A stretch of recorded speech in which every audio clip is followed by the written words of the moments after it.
Protea i Jay-Z LP.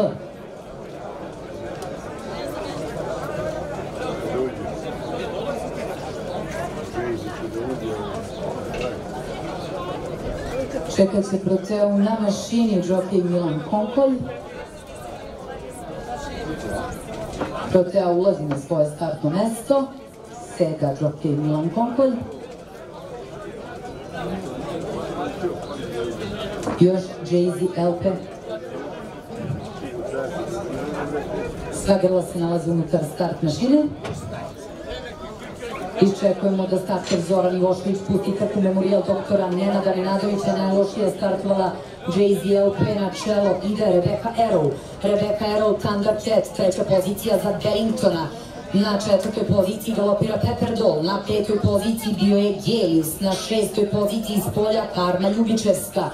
Trku vodi Rebecca Arrow, dužina prednosti u odnosu na Wellingtona, pola dužina prednosti Wellington ima i čitavu dužinu u odnosu na Thundercat. S polja galopira, ukoliko se ne varam, Gelius, potom Pepperdol, Karma Ljubičevska. Zatim Protea, s polja Ryan, iznutra Just Victory, začelje za Jay-Z LP. Pola dužina prednosti ima Rebecca Arrow u odnosu na Wellingtona. Ćuti Đorđe Perović u sedlu Wellingtona, pola dužinu u odnosu na Rebecca Liri i Mešetovića, treća pozicija za Geliusa, četvrta Thundercat. S polja napreduje Protea, sada Protea izbija na treće mesto. Trku vodi sada Wellington, oteo je čelo od Rebecca Liri, pola dužine prednosti za nju u odnosu na Proteu, četvrta pozicija i veći jaše Thundercat, njen džokej. Na peto mesto izbija Just Victory sa Kristijanom Njezijom u sedlu, već ozbiljno jahanje od strane italijanskog internacionala, srpskog listanca.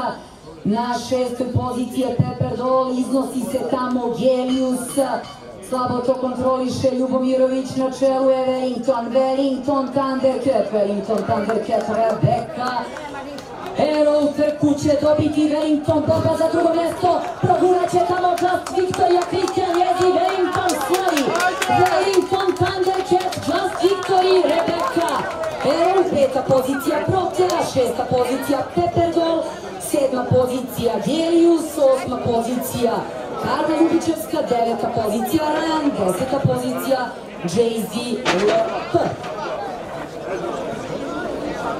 Milovan Golubović uručio je pehar, tu je vino za porodicu Alić, 8 tamburaša, dar vinarije Zvonko Bogdan, a narukvica žileo kožna galanterija ručno rađena, narukvica odlazi u ruke džokeja Đorđe Perovića. Dami i gospodo, molim vas jedan aplauz za pobednički tim, prvi pobednički tim drugog trkačkog dana u Beogradu, a to je grlo Wellington, odnosno tim oko grla Wellington. U pitanju je potomak Hamonda i kobile Velole, sportski konjički klub Almin, trener Vlado Mladenović, u sedlu bio džokej Đorđe Perović. Vreme minut 45 sekundi i 3 desetinke, maniju pobeda je lako, 7 dužina, 4 podužine, 2 dužine, a poredak je 4, 12, 11, 10, s obzirom da je grlo koje je prošlo treće kroz cilj, nakon protesta koji usvojio sudijski kolegijum, distancirano i za grla broj 10 Protee, za koju se nadamo da je dobro ustala je Protea.